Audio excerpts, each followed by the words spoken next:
Hi guys, Action 007 Cinema here. Warning, spoilers ahead. Today, I'm gonna recap a 2013 American-Japanese fantasy action movie called 47 Ronin. This movie is about the revenge path of 47 masterless samurai who became a ronin. They have to fight to avenge their foregone master who had been framed by his own enemy. How will their story end? Let's find out together. The story begins with a little kid named Kai fleeing from Tengu. Tengu is a forest monster who uses black magic to groom children to be killers. His escape ended in the wilderness, where he was rescued by Asano, the Akko province's leader. Kai is a half-blood demon. Even though samurai are forbidden to have contact with demons, Asano still treated him as his own son. He's even close to Mika, Asano's only daughter, who already fell in love with Kai without her father's consent. Once upon a time, the Akko samurai were tasked to track down a monster, which belonged to a white vixen demon. The monster was instructed by Kira, Negato's chief, to assassinate Asano. In the process, one of the samurai, Yasuno, is almost killed by that monster. Kai arrived on time and spared him. With his powerful physique and skills, slaying the monster is a piece of cake for Kai. However, because Kai is an outsider, he is considered not a real samurai and an insult to samurai honor. Afterwards, Asano arrives and believes that Yasuno is the one who killed the monster. Kai then humbly returns the sword to him right away to honor him as a warrior. Asano's right-hand man, Oishi, was aware that the monster's killer was Kai, but he chose to overlook it in order to protect the Akko samurai's dignity. As a tribute, Yasuno is chosen as Akko's representative in the Shogun's tournament. But before leaving, Kai realized something was wrong. He noticed a white vixen had been staring at them. Kai, on the other hand, dismisses it as an ordinary vixen. After that, Mika pays a visit to Kai in his small isolated hut in the forest, the night after the monster hunt, to treat his wounds. Mika realized that Kai was the one who killed the monster, not Yasuno. Since Mika adores Kai, she believes Kai deserves to be treated like any other samurai. Although they share the same feelings, Kai is acutely aware of his position. He does not deserve to be loved by the daughter of Akko's leader. The scene moves to the Shogun's tournament. All Japanese citizens welcome Shogun Tokugawa. Kai realized that the white vixen demon he met earlier in the forest disguised herself as one of the concubines. Kai attempted to warn Oishi, but he didn't believe Kai. Eventually, Kai's words are proven when Yasuno is discovered to be poisoned and unable to compete in the tournament. To preserve Akko's honor, Kai replaces him in the Shogun's tournament. Unfortunately, Kai's broken sword led him to his defeat, destroying his samurai disguise in front of the Shogun. The Shogun is very angry and sentences Kai to death. Meanwhile, Mika couldn't bear it and prevented the executioner and saved Kai's life. Asano, who had been embarrassed in front of the Shogun, was forced to seek the Shogun's pardon to spare Kai and his daughter. Not finished with the intrigue of the problem, the white vixen demon and Kira took advantage of this incident. She dispatches a spider demon to possess Asano, led him to attempted Kira murders. The Shogun who saw the incident gave Asano a death sentence to atone for his crimes and return Akko's good name. And to avoid future feuds, Mika was forced to marry Kira. After that, Asano's samurai followers were forbidden from avenging Asano's death and were labeled as Ronin, or no man's samurai. Kira, fearful of Oishi's vengeance, even throws Oishi alone into an exile. But Kira is unaware that his attempts to bring down the samurai were insufficient to deter them from seeking vengeance. 1 year later, Oishi returns from his exile. His sluggish face doesn't fade his grudge. He directed his son, Chikara, to gather his troops who had left Akko, in order to exact revenge on Kira. His need for soldiers forced him to find Kai, who has been exiled as a slave on the Dutch island. His journey was uneasy. He must persuade Kai, who was gradually going to lose his identity. Fortunately, Kai was awakened by his desire to prevent Mika's wedding and decided to collaborate with Oishi. After gathering the troops, Oishi divides some of his troops to spy on Kira's army, while Oishi and the rest head to Uitsu, the village of swordsmiths. But Kira, who has realized Oishi's vengeful intentions, destroys the village, ensuring that there would be no more swords to use for their vengeance. Aware of the situation, Kai suggests they go to the Tengu forest, the last place to get a sword. After exhausting all other options, Oishi accepted Kai's invitation. After a sea of trees and weak old spirits, they found the place, and Kai only let Oishi in to accompany him and warned him not to draw his sword under any circumstances. Kai realized that the ronin shared the same grudge, but not with their will, so he only appointed Oishi, whom he judged to have a strong determination and could pass the test from his master. When Kai faces off against his old master, he is forced to use his black power so he can win. On the other hand, Oishi, who also received the test, was tempted to draw his sword when he saw his subordinates die one by one. When Oishi realized that it was just a test, he managed to keep his desire to draw a sword and finally passed the test and found the sword. After getting the sword, one of Oishi's subordinates is possessed by the White Vixen demon and tells them fake information that Kira would be at his ancestral temple to ask a blessing for their marriage. Oishi, who is still unaware of this trap, rushes to the temple to end Kira's life. But the White Vixen demon, who had been waiting for them, immediately ordered her soldiers to kill Oishi and his troops. Oishi, who was too late to be aware of the trap, was forced to give up some of his men and withdraw the rest of his troops. The White Fox demon, who has been sure of Oishi's death, brings the remains of Oishi's sword to Mika and Kira. Oishi, who has lost his fighting spirit, saw a little hope when Kai persuades him to launch a surprise attack on Kira, who has been convinced by their death. The situation is gradually improving. Kai's friends try to mend their relationship with him. Also Oishi, who was trying to reawaken his ronin's fighting spirit. They decide to rely on their last strength into vengeance, vowing to end their lives after completing the grudge as liberators from the cycle of vengeance and a symbol of their bravery. On the other side, the White Vixen demon finds discrepancies through Kira divination. She tries to ignore it and cover up the truth by telling a false prophecy so that Kira won't be disturbed from carrying out his plan to marry Mika and rule Japan. When the revenge day has come, the remaining 47 ronin decide to disguise themselves as an entertainer's troupe who was invited by Kira to liven up his marriage. They were able to enter Kira's kingdom without raising any suspicions. Kira, who was distracted by the entertainer's appearance, was unaware that the ronins were disarming one by one of his guards. Kira has no idea that the dance he is watching right now is the last dance he could see in his lifetime. Everything went swimmingly. Oishi, who was disguised himself as the main character in the show, slowly advancing to take Kira's life. But unfortunately, one of Kira's guards, who had escaped the ambush, immediately launched his arrows to stop Oishi from killing Kira. Kira, who is aware of the danger, immediately takes cover behind his guard and attempts to flee with Mika. The ronin who had been waiting for the day of vengeance did not lose their guts even though they were surrounded by Kira troops. On the other side, Kira, who escaped with Mika, is now being pursued by Oishi and Kai. Kira, who is only concerned with his own safety, let Mika escape. While Kai was attempting to pursue Mika, Oishi saw this opportunity to pursue Kira with the intention of ending his revenge. Kira, who can't hide anymore, was forced to fight Oishi, and even though he had given up resistance, his death is still unavoidable. His desire to survive was insufficient to fight Oishi's vengeance. On the other hand, on a way to save Mika, Kai must contend with a White Vixen demon who has revealed his true form as a dragon. But Kai doesn't want to risk Mika's life and using his darkest power to kill the demon. The fight between the ronins and Kira's soldiers was shown to end with Kira's head.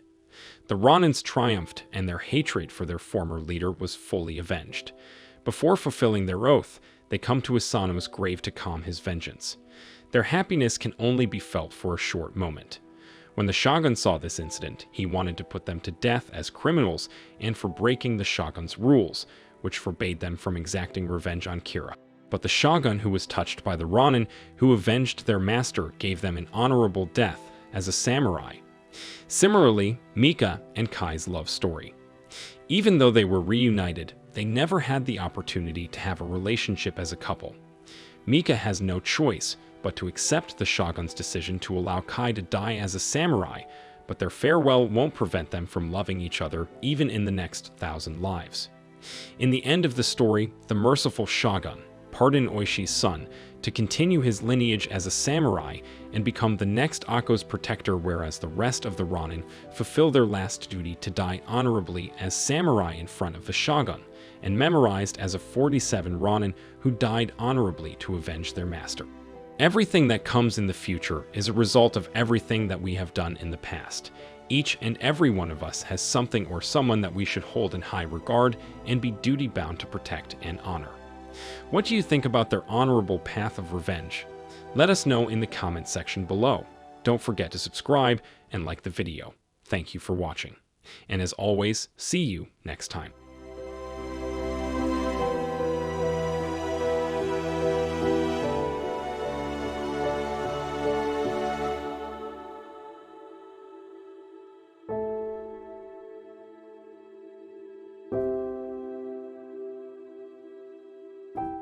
Hi guys, Action 007 Cinema here. Warning, spoilers ahead. Today, I'm going to recap a 2019 Argentina crime and thriller movie called 4x4. A petty car thief tries to rob an ordinary-looking car, but unbeknown to him, it's a customized torture chamber designed for thieves like him. Who may be the mastermind behind that high-tech car? And what will happen to the unlucky thief? Let's find out together. The story begins with a man named Ciro Bermudez walking leisurely while observing the situation around his targeted car on a hot afternoon in Argentina. A 4x4 SUV parked in a deserted area becomes an easy target for him. Although it looks suspicious, for Ciro, this is a golden opportunity that doesn't come twice. It didn't take long for him to break through the door and take the car tape. Like many other thieves who have got the loot, Ciro decides to leave the vehicle immediately. But unfortunately, he is unable to leave the vehicle through the door. Every door in the car is already locked by someone he doesn't know. Even if he tries to break the door and window with his anger, there is still no way out from this car. He tries to scream as loud as he can and bangs on the windshield to call out the passers-by. But it's all useless, because the windshield is too dark so people from outside can't see inside the car. In the middle of his panic, he takes out his gun and shoots the windshield. But unfortunately, it is bulletproof glass, causing the bullet to deflect and hit his thigh. Ciro immediately makes his Boca Junior jersey into a temporary bandage. Ciro, who still hasn't finished with his lousy day, just runs out of his phone battery when he tries to contact his wife. After so many questions about whose car he is in and the purpose of making a car with absolutely no gaps, he decides to spend the night in the car. After a night spent in the car, he is awakened by the pain that does not go away. He collects the dew that forms on the surface of the window to be used as a drink to quench his thirst. He also put back the car tape he wanted to steal earlier to get some entertainment. But suddenly, a man's voice appears in the middle of the song. Someone is calling him from two-way radio communication. It's Enrique Ferrari, an obstetrician who owns the car. He tells Ciro that there is no way out from that car, and also he has planted a bomb on the car gas tank. And then he continues his explanation about the reason for designing the vehicle so that people who enter it cannot get out easily. It is his revenge against the 29 cases of theft that he had experienced so far. For him, the police never took care of it properly to prevent theft cases from happening again. But Ciro, fed up with what he has been through, bluffs on Enrique with death threats to get him released immediately. Enrique, who thinks that Ciro doesn't understand his situation, decides to end their conversation and lower the car AC temperature to increase the torture level. Ciro's survival instinct told him to put his Boca Junior jersey back on and replace the bandages with torn pieces of his jeans. Not enough to reduce the cold, he covers the AC hole with everything he finds in the car and uses the car carpet to protect his body from the cold. When Ciro sees a policeman approaching the vehicle, he tries everything to notify him of his whereabouts. However, Enrique has also prevented such a thing by installing heavily tinted windows on the car. As a result, the police immediately leave the vehicle, after only giving a ticket because the windshield is too dark. Ciro, who is starting to get impatient with the thirst he feels, is helped by Enrique's incoming call, telling him that there is car glass cleaner water in the back of the car. Without any hesitation, Zero immediately drinks it until there is nothing left. He no longer thinks about the health consequences after drinking it. All he needs now is a thirst quencher. The next day, Enrique calls again, telling him unimportant things that Zero doesn't want to hear, just as usual. But Zero, worried about his gunshot wound, prefers to ask for his advice as a doctor. Enrique, who knows how bad Zero's wound is, increases the AC temperature so he will not catch a fever. But it also makes Zero even more dehydrated and frustrated. Although Enrique intends to torture Zero until he refuses to live, he understands that if Zero dies too quickly, it will only reduce the period of torture he suffers from. Enrique prefers to kill him slowly until he begins begging for forgiveness and rendering him helpless. Amid his dehydration, he unconsciously tore the paper from the car manual book as his food. He tries so hard to swallow it, so he no longer feels hungry. Unlike yesterday, when he still got water, this time, Zero needs to collect his urine as his drink. Disgust is no longer his primary issue. In Zero's mind, all he needs to do is try his best to stay alive and wait for a miracle that might come. He feels even more helpless when a teenager who wants to steal the car where he is being held is caught by local residents. The story continues when night falls. Zero begins to sink into frustration and obscurity.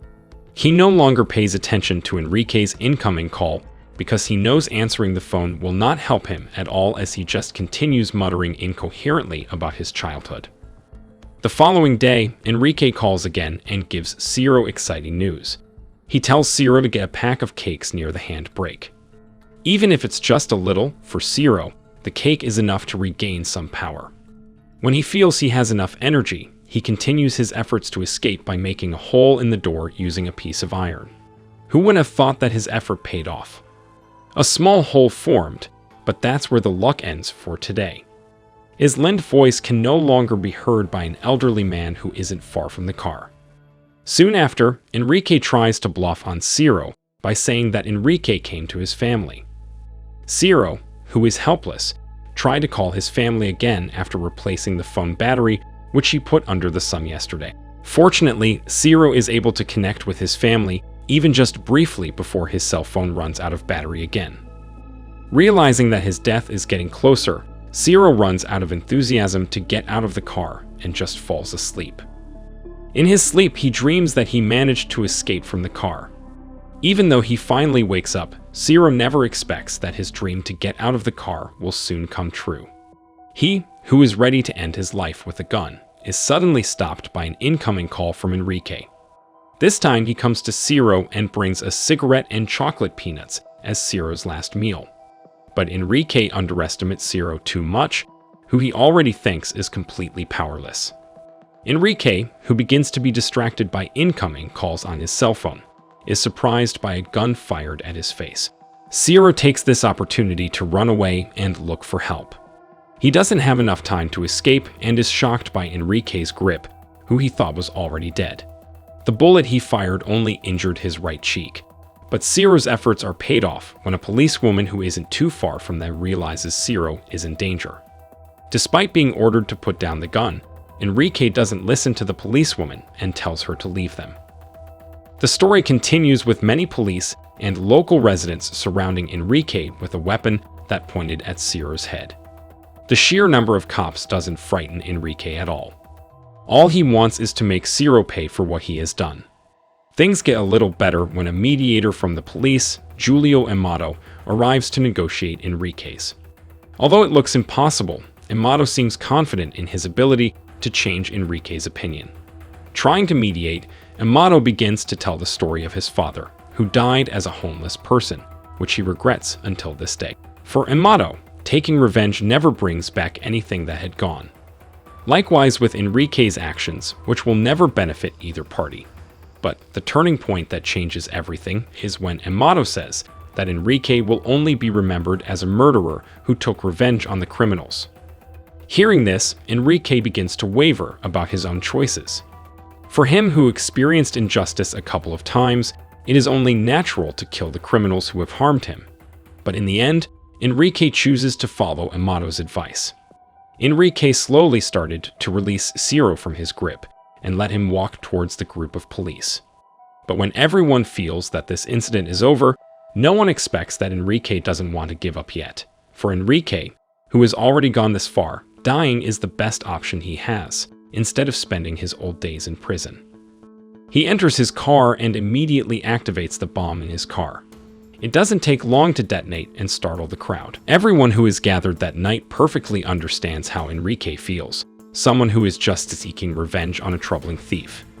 For some people, Enrique is a heroic figure who finally appears to represent a vengeance they could never have done before. Although in the end, the heroic figure chose to end his own life rather than the thief he held captive. Well, that's how the story ends. It may sound silly, looking at how far Enrique is willing to cross the line just for petty car theft. But we never know how those petty little things will affect others. Sometimes even the wisest dragon will show its claws when frustrated. What do you think of Enrique's action? Let us know in the comment section below. Don't forget to subscribe and like the video. Thank you for watching, and as always, see you next time.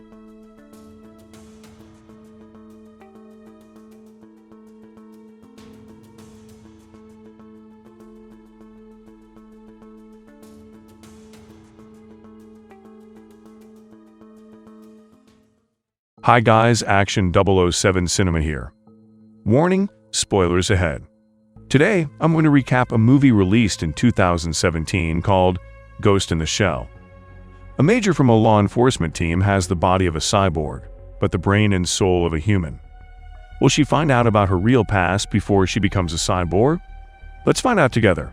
Sometime in the near future, cybernetic enhancements are becoming commonplace for humans to upgrade themselves. Hanker Robotics Corporation is the industry leader in this field and is on the verge of producing a new cyborg that functions with a human brain. After an accident, a woman named Mira Killian is brought to Hanka. Her brain is implanted into a cybernetic body with increased strength and agility. Mira wakes up in her new body and is greeted by Dr. Alet, the body's engineer. She asks Mira if she remembers the accident. Mira vaguely recalls that she drowned because of a terrorist attack on a ship. After completing the transfer process, Dr. Alet talks with Hanka's CEO, Cutter. Cutter wants Mira to be assigned to Section 9 in Anti-Terrorism Division, but Dr. Alet believes she isn't ready. 1 year later, after her assignment to Section 9, Mira became known as the Major. She is listening in on a conversation between Hanker representative Dr. Osmond and an African ambassador from the roof of a building. Mira works with Badu and Ladria, who take their orders from Section 9 Chief Daisuke Aramaki. A few armed men walk into the building and shoot the security. Several geisha bots attack the participants in the room during the conference before the armed men come in and kill them. The attack prompts Mira to act despite Aramaki's orders. She turns invisible and leaps from the roof, swinging into the chamber and firing at the geisha bots. Before Mira can intervene, one of the geisha bots hacks into Dr. Osmond's neck and murders him. Cooperate with Hanker Robotics and be destroyed, says the geisha bot before getting shot in the head by Mira. Her colleagues arrive and take over the crime scene. Back from her duties, we see Mira's life at home as a cyborg, having to charge her body. The next day, Aramaki and the Section 9 crews gather to discuss the attack. They discover that the man who got hacked by the geisha bot is the head of Hanka's robotics division. After that, 3 other Hanka senior scientists were found hacked and murdered by their own robots. The robots were hacked by someone called Kusei, who left the same message that the geisha bot said to Mira. The rest of the team leaves for their tasks, but Aramaki decides to talk with Mira for disobeying his orders and jumping into the room earlier. Aramaki tells her that she still has her ghost, which is what they call her soul, inside her shell, their term for the cyborg body she's in. He tells her to make peace with this fact that makes her unique. Mira goes to Hanka headquarters with Badu. She visits Dr. Alet, who still frequently maintains and repairs her body when damaged. Mira reports the glitches she's been experiencing and says that her past memories are very foggy. Dr. Alet reminds her that her past doesn't define who she is now. Mira and Badu then go to Dr. Dahlin, who is investigating the geisha bot that hacked Dr. Osmond. Dr. Dahlin says the bot's data was wiped as soon as it was transferred to Kusei, so Mira suggests that she deep dives her mind into the bot's program to find out more about Kusei. Both Badu and Dr. Dahlin are worried there will be traps in there, but they proceed with their plan. In the program, she walks through virtual images of the attack before seeing an image of Kusei exchanging data with the bot. Suddenly, Kusei's image moves, causing her to be attacked before Badu tells Dr. Dahlin to disconnect her. Mira says she knows where Kusei is. Mira, Badu, and Lavria prepare to enter a Yakuza club. The team uses their mind to communicate, and Mira informs that the target is in the basement. She goes in first and gets grabbed by a man asking what she's doing there. She tries to get information by asking for illegal match work, but instead the man and another guy say they should have fun and bring her to a private room. Badu goes in now, smuggling a gun through the restroom. The men handcuff Mira and close the room. Another man is asking her some questions. Unfortunately, the room blocks Mira's signal to Badu and Lavrio, while she gets tortured by a taser to make her talk. She drops her act and beats up the men, Badu also starting a fight outside. It turns into a gunfight, and when all the goons die, Mira and Badu go to the basement. She sees Kusei, but the figure disappears like one of her glitches. She then notices bombs in the room and tries to run with Badu, but they still get blasted. When Mira awakes, Dr. Alit is there fixing her damaged body. Mira mentions her glitches have been getting worse since the deep dive. Dr. Alit is worried because she's entered the same body that Kusei was in. It's dangerous because Hanka can't protect her mind from attacks, but Mira doesn't seem to care. She then visits Badu, who is getting his damaged eyes exchanged with cybernetic ones. Meanwhile, Cutter meets with Aramaki because he's upset about Mira's damaged body and her deep diving into the geisha bot. He threatens to destroy Section 9, but Aramaki says they answered the Prime Minister, not Hanka. In Hanka HQ, Dr. Dahlin is looking into a file called Project 2571 before Kusei attacks her, asking her what Hanka took from him. She says they don't tell them what it is, so he kills her. On the road, Mira and Badu get a call about the attack and go to Hanka HQ. She takes the drive inside Dr. Dahlin's hand, and the team finds out that Kusei is targeting Hanka employees who worked on the project. She figures out that Dr. Alit is the next target. Kusei hacks into 2 sanitation workers to ram their truck into Dr. Alit's car. Dr. Alit is alive, but the men go out to shoot her and ask her for information about the project before the Section 9 team intercepts them. A shootout happens, and Mira chases one of the hacked men who run away. She beats him up, taking him to Section 9 to interrogate. Lee says they got the wrong guy as he doesn't know how the attack happened. He says he has a wife and daughter, but Mira tells him he doesn't and that he's lived alone for years. Lee panics and doesn't believe her. Apparently, Kusei wiped his memory and made a new one when he hacked Lee. Kusei connects to Lee again, and Mira goes into the room with him while the team tracks his code. She asks who he is, and he says she's not going to find him as he's not done with his plans and disconnects from Lee. The team finds his location, and they plan an ambush. They enter and attack the men inside. Mira finds many men sitting in a circle, connected to an extensive network. She says that Kusei made his own network from human minds. That's why they couldn't find him. She moves on to explore and sees another glitch before getting attacked by Kusei's men. She gets connected to and suspended on cables when Kusei approaches her. He says he's connected her to the network he created, where his ghost can survive and regenerate. After reading Mira's code, he becomes fascinated and tells her that she is made perfectly by Hanka after they made him with many mistakes. She insists that killing his makers is still wrong, but Kusei says they tried to kill him first, and he only wants to know what they took from him. He lets Mira go, telling her to kill him like how she's programmed to, and she attacks him but sees a tattoo on his chest, resembling the glitches she's been seeing. Apparently, Kusei also has the same glitches and also can't remember what it is. He tells her not to take the medication from Hanka, as it suppresses her memories. Then Badu comes in to attack Kusei, but he runs away, and so does Mira. She goes to Dr. Alit's house, asking how many other cyborgs Hanka made before her. Dr. Alit reveals that there were 98 others before her that failed.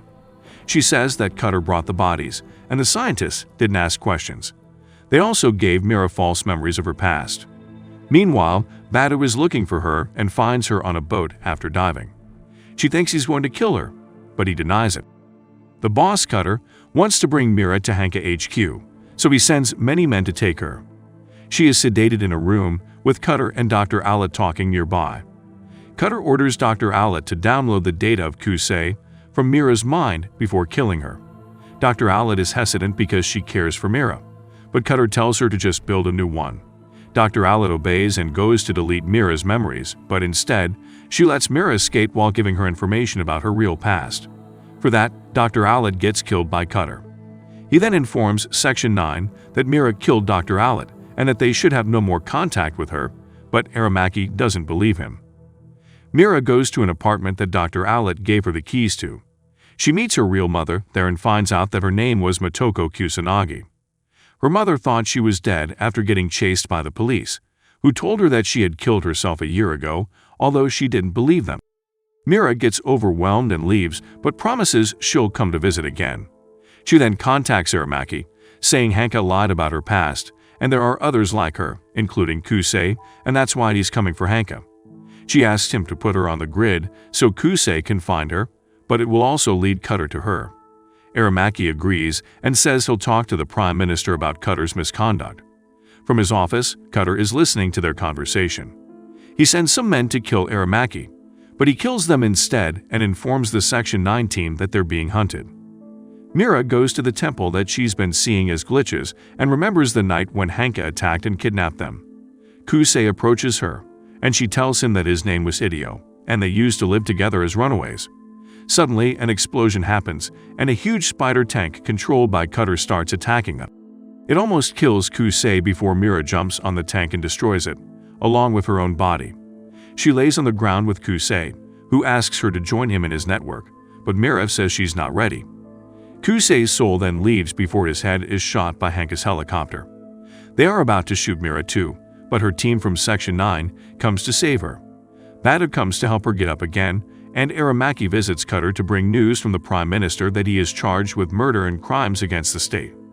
Cutter tries to shoot Aramaki, but Aramaki shoots his leg first. He then kills Cutter after receiving consent from Mira. The movie ends with Mira visiting her own grave and telling her mother that she doesn't need to come there anymore. She then continues to work with Section 9 to bring justice. In the end, technological advancement is a double-edged sword that can ruin or improve society. Mira's story exemplifies how scientific research, if not controlled with ethics, can lead to tragedy. Do you think cybernetic enhancements will bring more good than bad in the future? Let us know what you think in the comment section. Don't forget to subscribe and like the video. Thank you for watching, and as always, see you next time.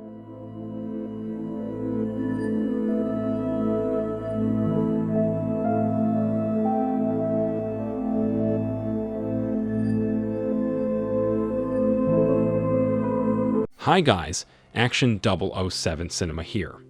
Warning, spoilers ahead. Today, I'm going to recap an Thai-American action crime movie released in 2008 called Bangkok Dangerous. This movie is a story about the guilt and sacrifice of a professional hitman that got his assignment in Bangkok. While he is doing his job there, he meets unexpected people, a friend and a lover that are going to change his life forever.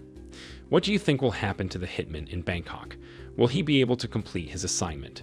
Let's find out together. The story begins with the arrest of a big mafia in Prague. When the mafia is being interrogated, there is a guy dressed in black suit holding a sniper across the building, ready to shoot the mafia's head anytime. That guy's name is Joe, a professional hitman who is used to being alone and kills anyone who delivers his package because he doesn't want to leave a trace. All Joe's life, he has been taught 4 rules. First is don't ask questions because there's no such things as right or wrong. Second, don't take any interest in people outside of work because there are no such things as trust. Third, erase every trace. And fourth, know when to get out before you become a target. Therefore, Joe's next assignment is in Bangkok, and he flies there to accomplish his mission. Meanwhile, in Bangkok, there are 2 guys named Surat, the mafia, behind Joe's assignment in Bangkok, and Aaron, who is Surat's assistant. At first, Surat questions Joe's skills, but Aaron manages to convince Surat that Joe can accomplish his mission. Later, after arriving in Bangkok, Joe spends his time looking around the city, and that is when he meets Kong, a thief who pretends to sell watches to foreigners. Later that day, Joe approaches Kong, who's still eating, and asks him to do an errand for him. Kong doesn't care about Joe's offer at first, but then when Joe starts leaving, Kong accepts the offer as long as Joe pays him half of his salary first. Joe agrees and gives Kong the money and his location. The next day, Kong comes to Joe's place and Joe explains to Kong about the rules of picking a package at the Caribbean club. Joe asks Kong to meet Aum, a dancer who works at the club and also works for Errand and Surratt. Kong needs to show the money with the X symbol in it to her, and then she will give Kong the package. Kong does the instruction that Joe gives him and meets Aum. He delivers the package back to Joe's place, even though he almost gets caught by police. Kong doesn't get paid for his first job there because of the police's involvement, but that doesn't stop him from working for Joe. When Kong leaves, Joe opens the package that has a photo of someone he has to kill. After studying the face of the guy he must kill, he burns down the photo. The next day, he is running around his target's neighborhood just to know about his target and to prepare how to kill him. On the other hand, Kong meets Aum again to deliver a package from Joe to Errand and Surratt. As a result, Surratt says to Errand to give Joe what he wants. Moreover, Kong gives the package to Joe, and Kong sees a picture of an elephant's trunk inside Joe's house, and says that the elephant's trunk that is pointing down is a sign of bad luck. But Joe ignores him and closes the door. When Joe is preparing for his action, a little girl sees him holding a gun and Joe ignores her and goes to his target. When the car of his target stops because of a traffic light, Joe kills everyone in it, including his target, without hesitation. After he finishes his job, he comes back home, and suddenly the little girl who he saw earlier appears out of nowhere, which makes Joe lose focus and hurt his arms. Later, Joe goes to a pharmacy to buy medicine to heal his wound, and then he meets Fawn, a local woman who's mute and currently working at the pharmacy. Joe shows Fawn his wound and Fawn treats him gently and gives him the medicine he needs. When Joe pays for the medicine, he can't take his eyes off of Fawn. On the other hand, Kong gets into trouble on his way back to Joe's place, but he manages to run away from it and deliver the package to Joe. Even though Joe is mad because Kong is running late, Joe understands and asks Kong to take care of his bruises. Afterwards, Kong says that the guy inside Joe's briefcase is a bad guy, and Kong asks Joe to teach him everything. Instead of killing him for knowing his actual job, Joe decides to become his teacher because Joe sees himself in Kong's eyes. The next day, Joe constantly teaches Kong everything until Joe receives a photo of his second target. Joe's second target is a bad guy who buys every young country girl for his own pleasures. Later that night, Joe is preparing to kill his target. When his target goes for swimming, Joe kills him underwater at the swimming pool unnoticed and accomplishes his second mission. The next few days, Joe spends his day teaching Kong how to fight. Joe also comes back to the pharmacy to ask Fawn out for dinner with the help of Fawn's coworker. With a smile on her face, Fawn says yes, and they have a perfect dinner full of laughter. Meanwhile, Kong is back at the club to meet Aum. Kong doesn't know at the moment that he is being watched by Errand and Surratt. Surratt told Errand to follow Kong, and Kong finally notices that someone is following him and decides to call Joe. Joe asks Kong to go to the ferry station, put his phone inside of the briefcase, and throw the briefcase away so that Errand can have it. Afterwards, Errand gives the briefcase to Surratt and finds a cell phone inside, and when Surratt picks up the ringing phone, Joe threatens him that if they keep following Kong, Joe will kill Surratt's wife. Later that day, Joe drives Fawn to her home, and he is introduced to Fawn's mother. She asks about his work, and Joe says he works as a banker, and she is beyond happy that her daughter has found a good man. Suddenly, it's raining outside, and Fawn tells Joe the meaning of her name, and they start to hold each other's hand, realizing that they both have the same feeling towards each other. Afterwards, Joe receives his next target that is located in the floating market. Joe asks Kong to accompany him this time and asks him to sleep early. On the next day, they go to the location and act like a tourist while searching for his target. Unfortunately, there is a seller that is bothering them and making his target realize that he is being watched. Joe's target runs away, and after some time, Joe manages to get himself into his target's boat and kills him. Subsequently, Joe asks Kong to deliver a package, but Kong gets distracted and tells Joe that the man on TV is just like Joe, that he is helping people, and all of the Thai people love him. The next day, Joe and Fawn go to a Buddhist temple and they pray there. On their way back home, a bunch of people attack Joe, and Joe kills them instantly with his gun. Fawn finds out about what Joe just did. Fawn can't believe what she sees. She cries and leaves Joe alone. The next couple of days is the worst day for Joe. Joe keeps thinking about Fawn and he can't help but regret what he just did. Thus, Joe burns the picture of the elephant's trunk and he starts to focus on his last target. Joe contacts Kong to get him his package and is surprised to see that his last target is the good guy on TV that Kong has mentioned earlier. While having a little doubt, Joe starts to prepare a plan to kill his last target. On the other side, Surratt tells Errand to erase every trace, including Kong and Aum, so that he won't get caught. Therefore, when Kong leaves Aum alone to deliver Joe's package, Errand is already waiting for Aum. After Kong arrives at Joe's place, Joe tells Kong to be at his place tomorrow to do his last job. Later, Joe opens the package and finds a sniper that can kill anyone from afar. On the contrary, Kong is trying to reach out to Aum, and suddenly a bunch of guys appear and attack Kong. Kong manages to get away with it, but Kong sees Errand holding Aum and threatens Kong that he'll kill Aum. As a result, Errand manages to erase the trace of Kong and Aum. The next day, police are already everywhere near Joe's last target. At the same time, Joe is also preparing his sniper to kill his target. When his target appears, Joe is having second thoughts about killing him because the look on people's face to his target indicates that his target is a good person. Since Joe gets lost in his mind, the police realize Joe's presence, and they catch Joe holding a sniper, thus beginning to shoot at him. Finally, Joe gets into the crowd and manages to get away from the police.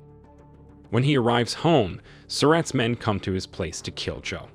Fortunately, Joe has already expected this, and he blows down the house to get rid of their enemies. He sees Kong's watch in one of the men's hands, and the man tells Joe that Kong is with Surratt. Without thinking too long, Joe kills him and goes to Surratt's place. Before he goes to Surratt's place, he stops by Fawn's house to apologize for one last time and says his goodbye. Afterwards, Joe attacks Surratt's place all by himself to rescue Kong and Aum. Joe succeeds in taking care of Surratt's front guards, even though he gets shot on his shoulder, and finally releases Kong and Aum. On the other hand, Surratt and his other guards try to escape, but Joe manages to kill all his guards until the only one that lives is Surratt. At the end of the story, the police come to Surratt's place. Joe has nowhere else to go, so he gets inside Surratt's car. He feels like he has already died when Fawn found out about his actual job and left him alone. He is filled with regret, so he thinks that he has nothing else to live. Therefore, he decides to shoot himself and Surratt in the head. And Joe's wealth is given to Kong, who is considered as his only family and student. Even a person who is doing a bad job, such as being a killer, that has been taught to not take any interest in people outside work, can fall in love and make friends if he finds the right person. Yet a person that has been taught that there's no such thing as right or wrong, at the end of the day chooses to do the right thing. We are all human after all. Deep down, we want to do good things to the people we love, and we protect them at all costs. Anyway, what would you do if you were in Joe's position? Do you think Joe deserves a better ending? Let us know what you think in the comment below. Thank you for watching, and as always, see you next time.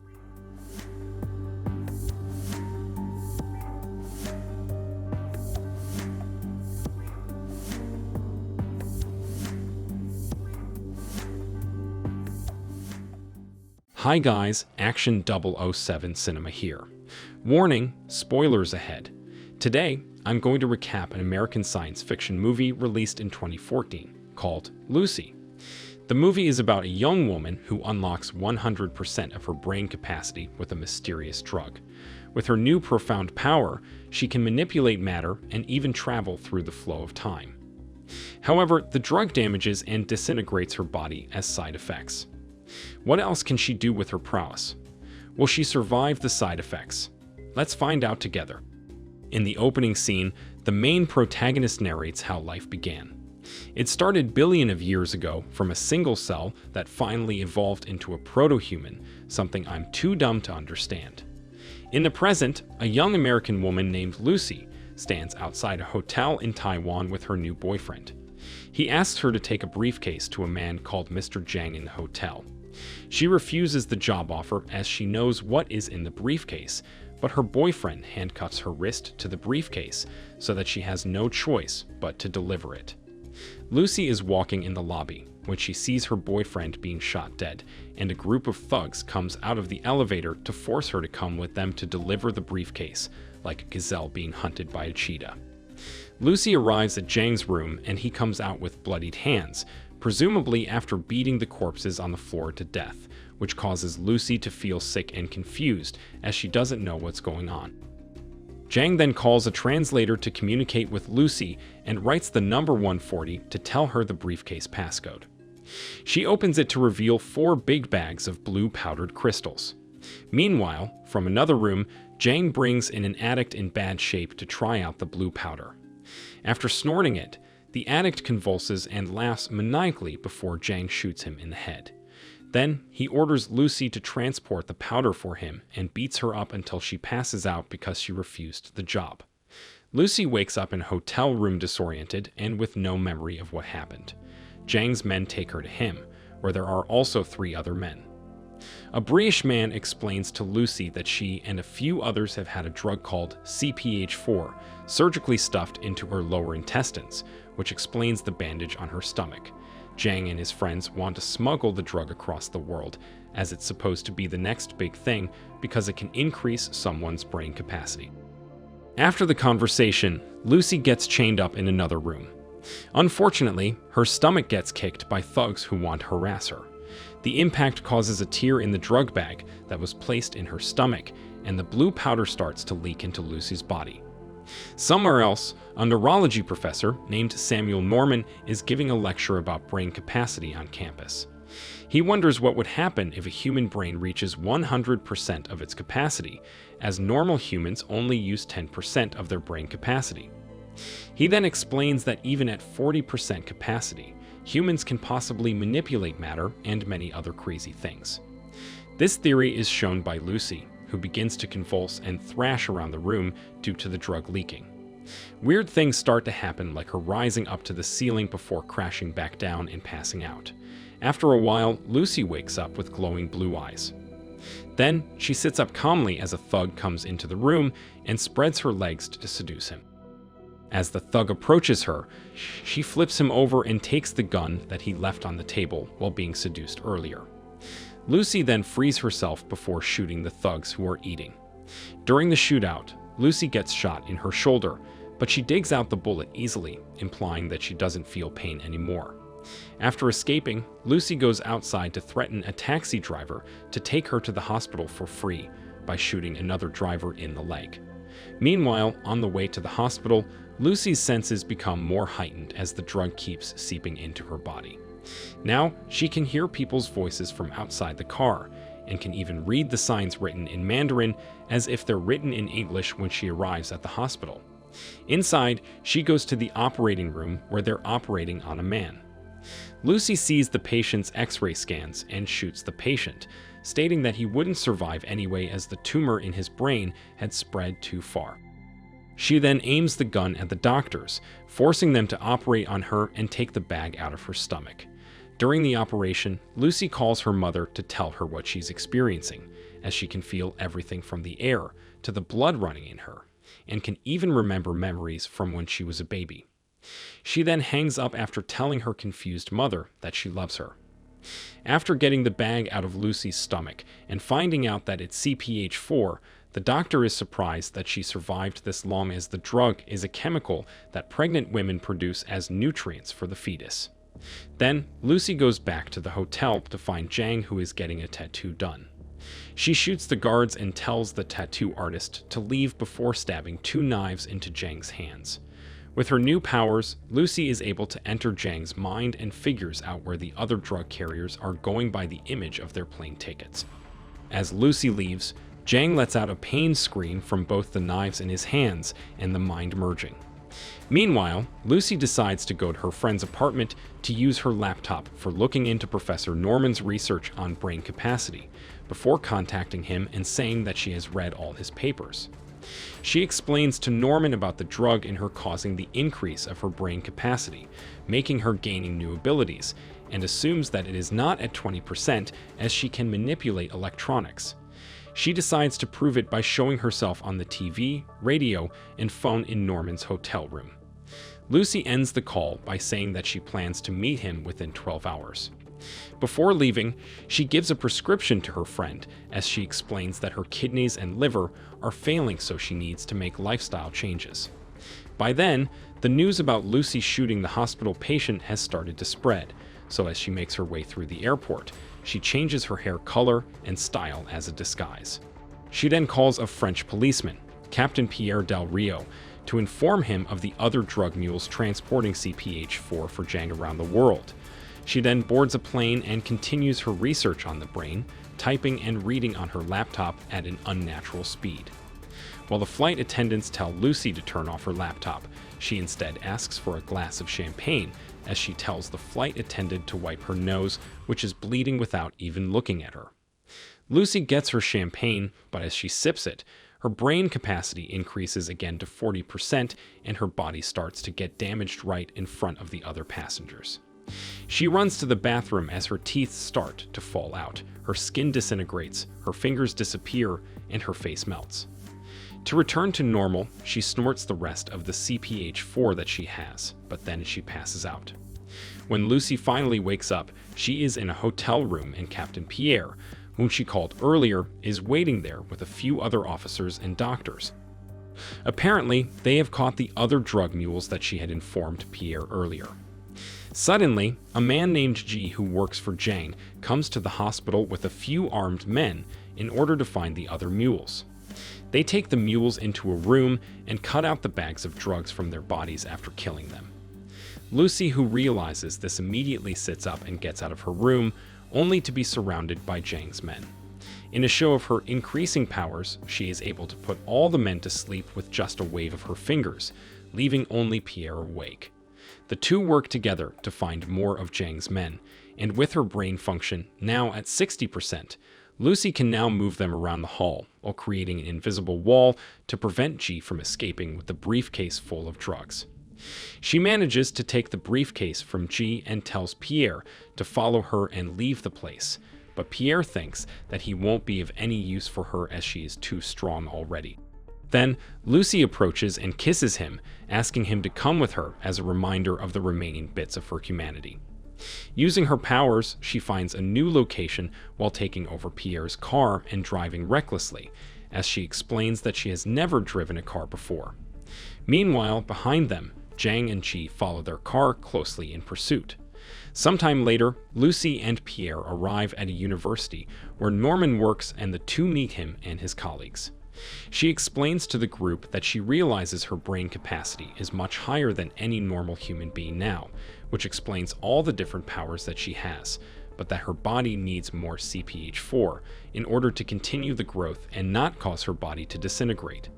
To speed up the process, Lucy gives the rest of the drug to the professors for them to turn into liquid form that will go straight into her bloodstream. In the meantime, Zhang and his men have infiltrated the university and started shooting at them. As Lucy's brain capacity reaches 70%, her hands slowly start to turn into a black, gooey, and malleable material that attaches to the computers in the room, causing Lucy to gain more energy and an insane amount of power from all of the electrical appliances. She is now able to manipulate matter so well that she seems to be able to erase everything in the room, making the professors stand in a white and empty space, before then manifesting a futuristic-looking supercomputer that she can control right before their eyes. Meanwhile, outside the room, Zhang's men are being shot down and arrested by the police, so Zhang orders Ji to take a rocket launcher and blast into the room that Lucy is in, causing her consciousness to be separated from her body. It flung thousands of miles away to Times Square, New York. At the same time, Lucy is now able to travel through time with just a wave of her hand, making her travel back in time to the early 20th century, then to colonial times, and even all the way back to prehistoric times, where she has to come face to face with a proto-human. Lucy and the proto-human touch fingers, causing her to be sent through the cosmos itself, throughout all space and time, which gives her what seems to be infinite knowledge and power about the universe. While Lucy is having the epiphany, Jang enters the room that her body is in. He aims a gun to Lucy's head, planning to shoot her. Right then, Lucy's brain capacity finally reaches 100%, making her body disappear completely and leaving only her clothes behind as Jang's gun fires at thin air. Then, Pierre comes in and immediately shoots and kills Jang.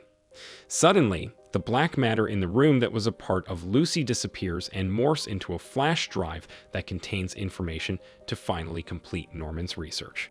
Confused, Pierre asks about Lucy's whereabouts, until a message appears on his phone that seems to respond to his question with, "I'm everywhere." There are so many things in the universe that we don't understand yet that even scientists aren't sure about. Lucy's transformation into a superhuman and eventually becoming a non-physical being that could exist everywhere in the universe might seem to be mere science fiction. But in the future, there is always a possibility that something similar could happen. Do you think that humans can increase their brain capacity? Let us know what you think in the comments section. Don't forget to subscribe and like the video. Thank you for watching, and as always, see you next time.